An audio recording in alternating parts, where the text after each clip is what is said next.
નમસ્કાર દોસ્તો, કેમ છો? આજે આપણે ધોરણ 10 વિજ્ઞાન માટે અતિ ઉપયોગી એવા એક પ્રકરણ વિદ્યુત વિશે વાત કરવાના છીએ. આપણે સૌ વિદ્યુત પ્રવાહ કોને કહેવાય એ આગળના એપિસોડમાં શીખ્યા હતા. હવે આ વિદ્યુત કેવી રીતે ઉત્પન્ન કરી શકાય છે એના વિશે આપણે વાત કરવાના છીએ. આપ સૌ જાણો છો, વિદ્યુત પ્રવાહ એટલે વિદ્યુત ભારોનો પ્રવાહ.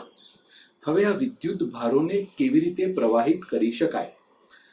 મિત્રો, આપ સૌ કાર્ય કરવાની ક્ષમતા વિશે જાણો છો. કાર્ય કરવાની ક્ષમતા જેને આપણે ઉર્જા તરીકે ઓળખીએ છીએ.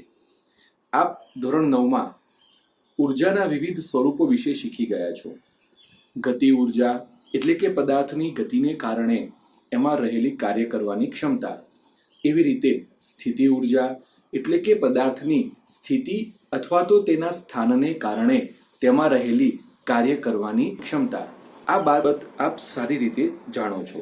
તો અહીંયા એ પાયાની બાબત છે. તમને એમ થશે કે અહીંયા વિદ્યુત પ્રકરણમાં આ સ્થિતિ ઉર્જા ક્યાંથી આવી અને એનું અહીંયા શું મહત્વ છે? તો મિત્રો, સ્થિતિ ઉર્જા એની સાથે સંકળાયેલો છે શબ્દ સ્થિતિ અને ઉર્જા. કોઈ પણ પદાર્થની સ્થિતિને આધારે, ધારો કે મારી પાસે પેન છે કે કોઈ પદાર્થ છે, એ અત્યારે મેં પકડી રાખેલો છે, તો એની સ્થિતિ અથવા તો એનું સ્થાન જમીનથી કોઈ ઊંચાઈ ઉપર આવેલું છે. આમ આ પદાર્થને આ સ્થાને રાખવા માટે મેં એના પર કોઈ કાર્ય કરેલું છે અને એ કાર્ય જેટલી ઉર્જા એ પદાર્થમાં સંગ્રહ પામેલી છે. તો આવી રીતે આ પદાર્થ પાસે અત્યારે કાર્ય કરવાની ક્ષમતા છે, એટલી આના પાસે ઉર્જા છે. હવે આ પદાર્થને હું અહીંયાથી મુક્ત પતન કરવા દઉં છું અથવા છોડી દઉં છું અથવા ફેંકું છું. તો આમ આ પદાર્થને આપણે જ્યારે નીચે મુક્ત પતન કરવા દઈએ છીએ ત્યારે સ્થિર પદાર્થ ગતિમાં આવે છે. તો આ એને ગતિ ક્યાંથી મળે છે? તો સ્થિતિ ઉર્જાનું ગતિ ઉર્જામાં રૂપાંતર થાય છે. સાથે સાથે તમે એ પણ જાણો છો કે પૃથ્વીનું ગુરુત્વાકર્ષણ બળ તેને પોતાની તરફ ખેંચે છે. તો આમ ગુરુત્વાકર્ષીય ઉર્જા એને પોતાની તરફ ખેંચે છે અને એના કારણે સ્થિતિ ઉર્જા ગતિ ઉર્જામાં રૂપાંતરિત થાય છે. તો મિત્રો, અહીંયા પદાર્થની સ્થિતિને કારણે એમાં રહેલી કાર્ય કરવાની ક્ષમતાની આપણે વાત કરીએ છીએ. સ્થાનને કારણે, સ્થિતિને કારણે તેમાં ઉર્જા છે. હવે ઉર્જા માપવા માટે આપણે હંમેશા એક એકમનો ઉપયોગ કરીએ છીએ. મહાન વૈજ્ઞાનિક જૂલ થઈ ગયા, તેમના માનમાં ઉર્જા માપવાનો એકમ જૂલ છે. આપણે એને યાદ રાખીશું. ઉર્જા જૂલ એકમમાં માપી શકાય છે. તો આવી રીતે આ સ્થિતિ ઉર્જા શું છે એ જાણવું આપણા માટે જરૂરી હતું. કારણ કે પદાર્થ પાસે કોઈ સ્થાનને કારણે શું ઉર્જા રહેલી છે એ સિદ્ધાંત અહીંયા પાયાનો સિદ્ધાંત છે વિદ્યુત સ્થિતિમાન વિશે સમજવા માટે. હવે મિત્રો, હું તમને એક સરસ ઉદાહરણ આપું છું. તમે અહીંયા જોજો, હું એક નાનકડી આકૃતિ દોરું છું અને એ આકૃતિની અંદર મેં 2 બીકર લીધા છે, 2 પાત્રો લીધા છે. આ પાત્ર સાથે એક નાનકડી પાઇપનું કનેક્શન કરેલું છે અને એને બીજા કોઈ એક પાત્ર એના જેવડા જ પાત્ર સાથે જોડી દીધું છે. આ બંને પાત્રોમાં અહીં સુધી મેં પાણી ભરેલું છે અને અંદર પાણી છે. મિત્રો, વચ્ચેનું જે જોડાણ છે એ જોડાણ કોઈ નળ નથી, ખુલ્લું છે એવું આપણે માની લઈએ છીએ. તો તમે શું માનો છો? કોઈ એક પાત્રમાંથી કોઈ બીજા પાત્રમાં પાણીનો પ્રવાહ જશે? આપણે આને નામ આપી દઈએ પાત્ર 1 અને પાત્ર 2.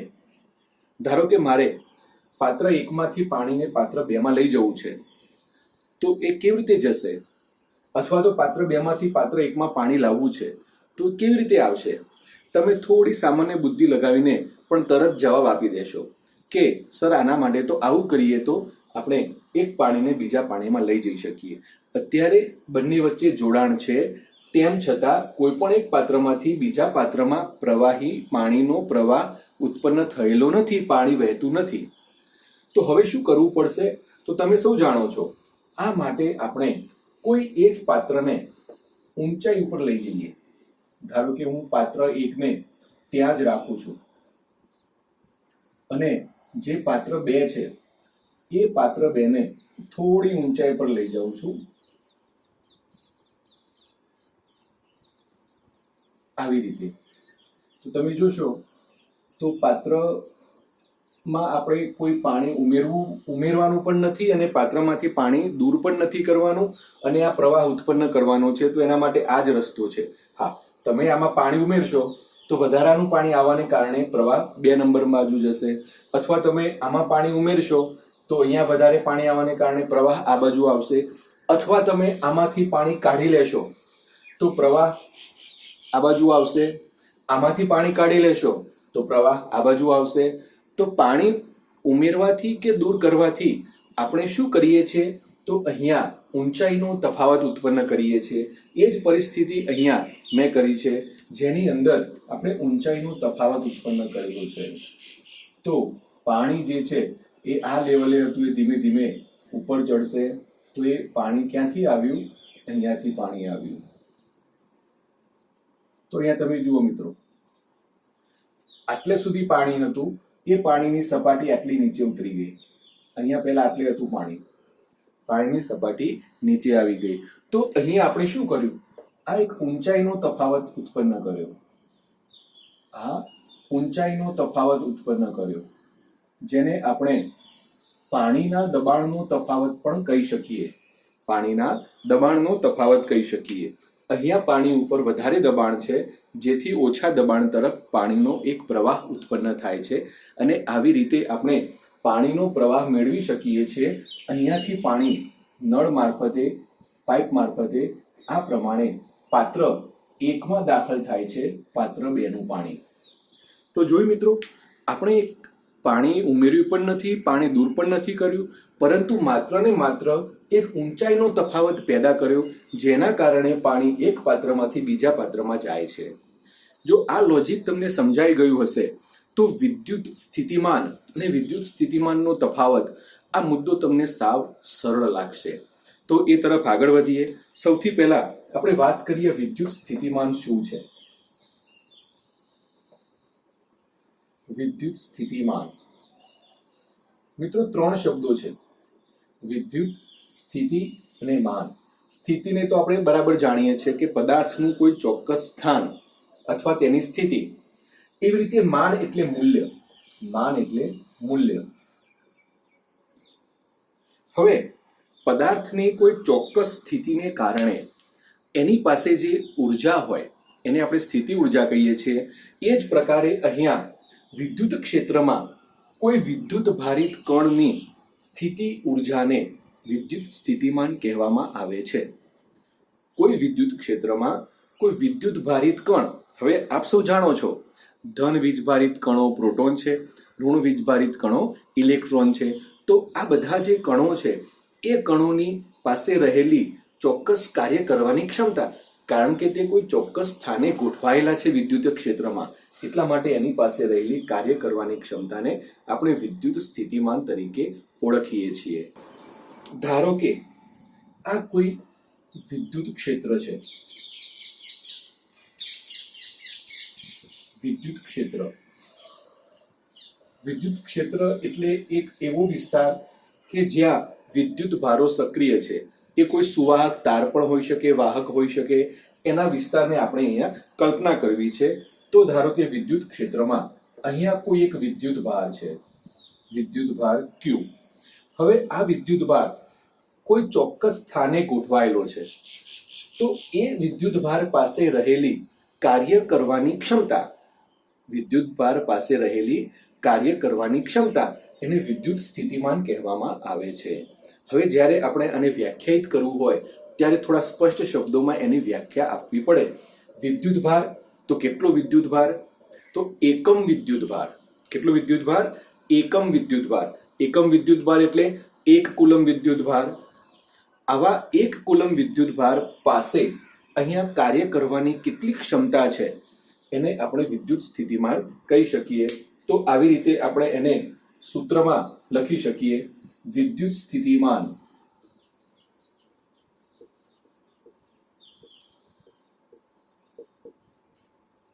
બરાબર કાર્ય ભાગ્યા વિદ્યુત ભાર.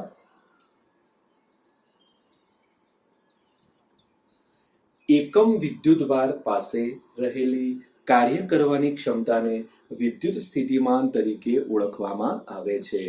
હવે એને આપણે એની સંજ્ઞાઓ સાથેનું સૂત્ર લખીએ. વિદ્યુત સ્થિતિમાન માટેની સંજ્ઞા V વાપરવામાં આવે છે, કેપિટલ V. કાર્યની સંજ્ઞા આપ જાણો છો, કેપિટલ W. અને વિદ્યુત ભારની સંજ્ઞા આપણે આગળ શીખ્યા છીએ, Q. આમ V બરાબર W ભાગ્યા Q એ વિદ્યુત સ્થિતિમાન માટેનું સૂત્ર છે. હવે વિદ્યુત સ્થિતિમાનનું મૂલ્ય કેવી રીતે માપી શકાય?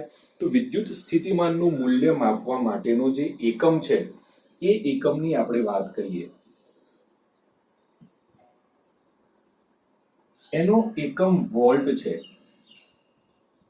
મહાન વૈજ્ઞાનિક અલેક્ઝાન્ડ્રા વોલ્ટની યાદમાં ઇટાલીના વૈજ્ઞાનિક હતા, એમણે વોલ્ટાનો કોષ બનાવેલો, એક વિદ્યુત કોષ બનાવ્યો જેની અંદર વિદ્યુત સ્થિતિમાન ઉત્પન્ન કરી શકાય એવો એમણે કોષ બનાવ્યો, જેને આપણે વિદ્યુત કોષ, પાવર સેલ કહીએ છીએ. તેની શોધ સૌપ્રથમ વોલ્ટાએ કરેલી. એટલા માટે એકમને વોલ્ટ તરીકે ઓળખવામાં આવે છે, જેની સંજ્ઞા V છે. મિત્રો, આ SI એકમ છે, વિદ્યુત સ્થિતિમાનનો SI એકમ. આપ સૌ SI એકમ વિશે જાણો છો. SI એકમ એટલે સમગ્ર વિશ્વમાં પ્રમાણિત એકમનું સ્વરૂપ, જેને સિસ્ટમ ઇન્ટરનેશનલ કહેવામાં આવે છે. તો SI એકમ જ્યારે વિદ્યુત સ્થિતિમાન માપવાનો હોય ત્યારે આપણે વોલ્ટ એકમનો ઉપયોગ કરીએ છીએ. પરંતુ વિદ્યુત સ્થિતિમાન અન્ય બે રાશિઓ સાથે સંકળાયેલો છે, તો એને આધારે આપણે વિદ્યુત સ્થિતિમાનનો અન્ય એક એકમ તારવી શકીએ છીએ. તો એ બીજો એકમ કયો છે? તો એ આપણે અહીંયા જોઈએ. V બરાબર, જુઓ, કાર્યનો એકમ શું છે મિત્રો? ઉર્જાનો એકમ. એ કાર્યનો એકમ છે. કાર્ય કરવાની ક્ષમતા એટલે ઉર્જા, માટે જે એકમ કાર્યનો છે એ જ ઉર્જાનો એકમ છે. તો કાર્યનો એકમ જૂલ થશે, જૂલની સંજ્ઞા C. નીચે વિદ્યુત ભાર છે. વિદ્યુત ભારનો એકમ આપ જાણો છો, વિદ્યુત ભારનો એકમ કુલમ છે, માટે જૂલ પ્રતિ કુલમ. શબ્દોમાં આપણે લખવું હોય તો શું લખીશું મિત્રો? જૂલ છેદમાં કુલમ. જૂલ છેદમાં કુલમ. હવે 1 વોલ્ટ વિદ્યુત સ્થિતિમાન ક્યારે મળે? તો સ્વાભાવિક છે કે આ ગુણોત્તરની કિંમત 1 થાય ત્યારે આપણને 1 વોલ્ટ વિદ્યુત સ્થિતિમાન મળે છે મિત્રો. તો આ કિંમત 1 ક્યારે થાય? તો 1 જૂલ કાર્ય કરવાથી 1 કુલમ વિદ્યુત ભારને કોઈ અન્ય ક્ષેત્રમાં લઈ જઈ શકાય. હવે મિત્રો, આપણે વિદ્યુત સ્થિતિમાન વિશે તો સમજી ગયા, પરંતુ માત્ર વિદ્યુત સ્થિતિમાન અગત્યનો નથી. એ વિદ્યુત સ્થિતિમાન ધરાવતો કોઈ વિદ્યુત ભાર જ્યારે કાર્યાન્વિત થાય છે, એ ગતિમાં આવે છે, ત્યારે જ એમાંથી વિદ્યુત પ્રવાહ ઉત્પન્ન થાય છે. વિદ્યુત સ્થિતિમાનને કેવી રીતે ગતિમાં લાવવામાં આવે છે? તો આ વસ્તુને સમજી લો. અહીંયા પાણીનો પ્રવાહ ઉત્પન્ન કરવા માટે આપણે ઊંચાઈનો તફાવત ઉત્પન્ન કર્યો હતો. તેવી જ રીતે વિદ્યુત ભારને ગતિમાં લાવવા માટે, પ્રવાહિત કરવા માટે આપણે વિદ્યુત સ્થિતિમાનનો તફાવત ઉત્પન્ન કરવો પડે. વિદ્યુત સ્થિતિમાનનો તફાવત ઉત્પન્ન કરવો પડે. અને આ તફાવત કેવી રીતે ઉત્પન્ન કરવામાં આવે છે? સ્વાભાવિક છે કે એને આપણે ઉર્જા આપવી પડે, એને આપણે ધક્કો આપવો પડે. આપ સૌ જાણો છો, આપણા ઘરોમાં આવા પ્રકારના વિદ્યુત કોષ વપરાય છે, જેને આપણે પાવર સેલ તરીકે ઓળખીએ છીએ. તો મિત્રો, આ જે પાવર અથવા સેલ છે એનું કામ જ આ છે, વિદ્યુત સ્થિતિમાનનો તફાવત ઉત્પન્ન કરવાનો. આપ સૌ જાણો છો કે આ જે પાવર હોય છે એ પાવરના એક ભાગ, જ્યાં અહીંયા ઉપસેલો ભાગ છે ત્યાં પ્લસ લખેલો હોય છે અને નીચેનો ભાગ ત્યાં માઇનસ લખેલો હોય છે. તો અહીંયા એ દર્શાવે છે કે એક છેડે વિદ્યુત સ્થિતિમાન ઓછો છે, બીજા છેડે વિદ્યુત સ્થિતિમાન વધારે છે, અને આ બંને છેડાઓ વચ્ચે એક તફાવત ઊભો થયેલો છે. આ તફાવતના કારણે હાલ કોઈ પણ એક દિશાના ઇલેક્ટ્રોન એ ગતિ કરવા માટે તૈયાર છે. માત્ર આપણે આને સુવાહક તાર વડે જોડવાનો છે. જેવું આપણે અહીંયા સુવાહક તાર જોડીશું તો અહીંયાથી ઋણ છેડા તરફ રહેલા ઇલેક્ટ્રોન એ એ ગતિ કરી અને ધન છેડા તરફ ગતિ કરવા લાગશે. આ કેવી રીતે થાય છે મિત્રો, એને થોડું આપણે ઊંડાણપૂર્વક સમજીએ. વિદ્યુત સ્થિતિમાનનો તફાવત જાણવા માટે આપણે પહેલા તો વિદ્યુત ભારો એકબીજા સાથે કેવી પ્રતિક્રિયા કરે છે એને આપણે સમજીએ.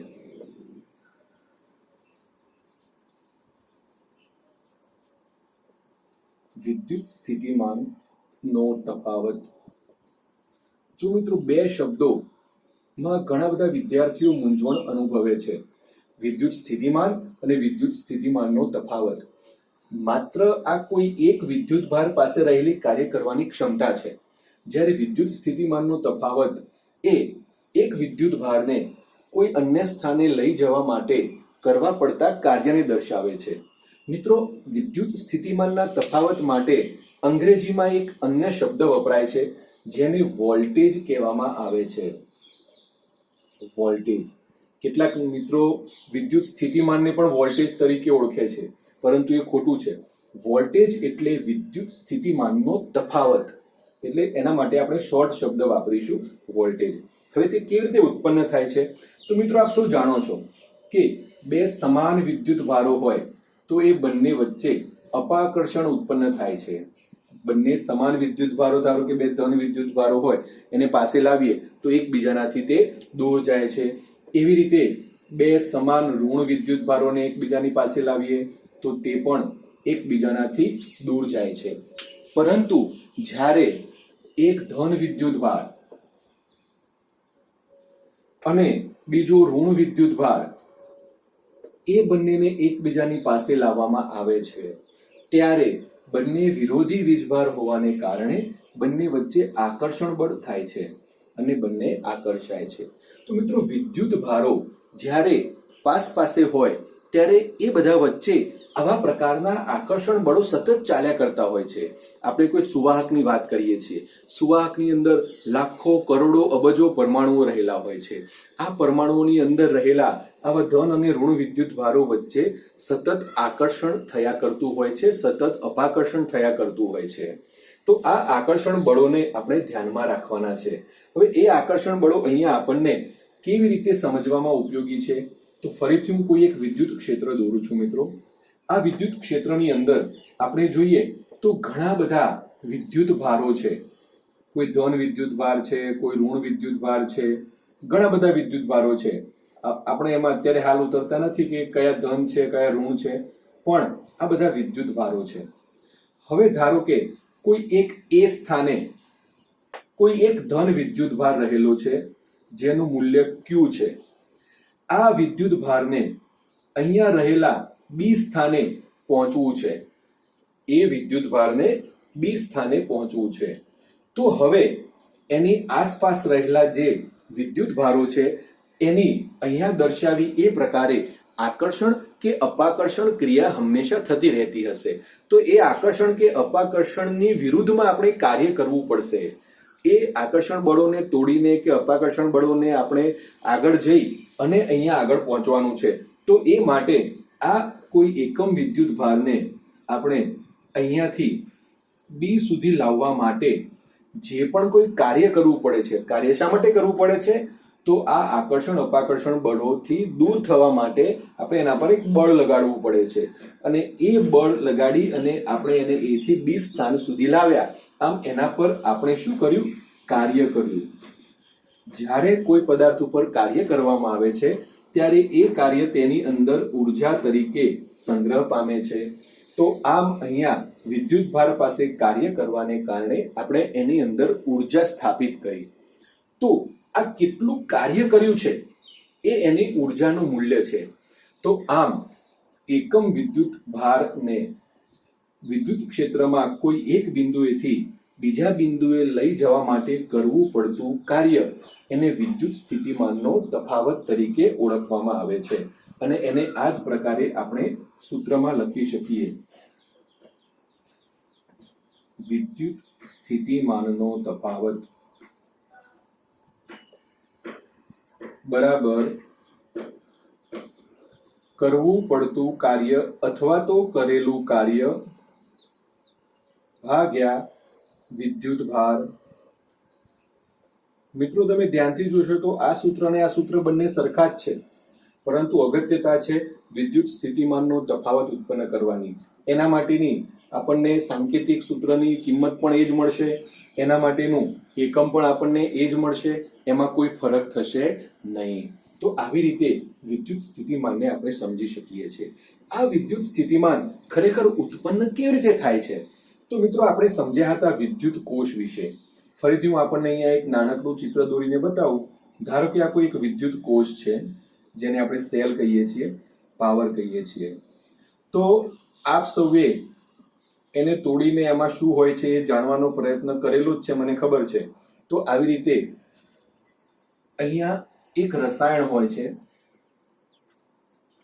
એ રસાયણને હું નંબર 1 આપી દઉં, અને અહીંયા બીજું એક રસાયણ હોય છે, એ રસાયણને હું રસાયણ નંબર 2 આપી દઉં.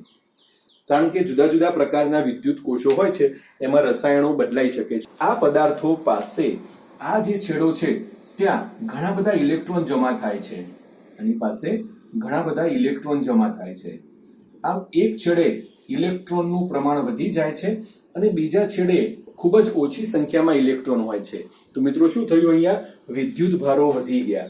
જેટલા વિદ્યુત ભારો વધારે એટલા એની પાસે કાર્ય કરવાની ક્ષમતા વધારે. તો અહીંયા વિદ્યુત ભારો પાસે વધારે વિદ્યુત દબાણ છે એમ કહેવાય. અહીંયા ઊંચું વિદ્યુત દબાણ છે, ઊંચું વિદ્યુત દબાણ છે. જ્યારે આ છેડે નીચું વિદ્યુત દબાણ છે, નીચું વિદ્યુત દબાણ છે.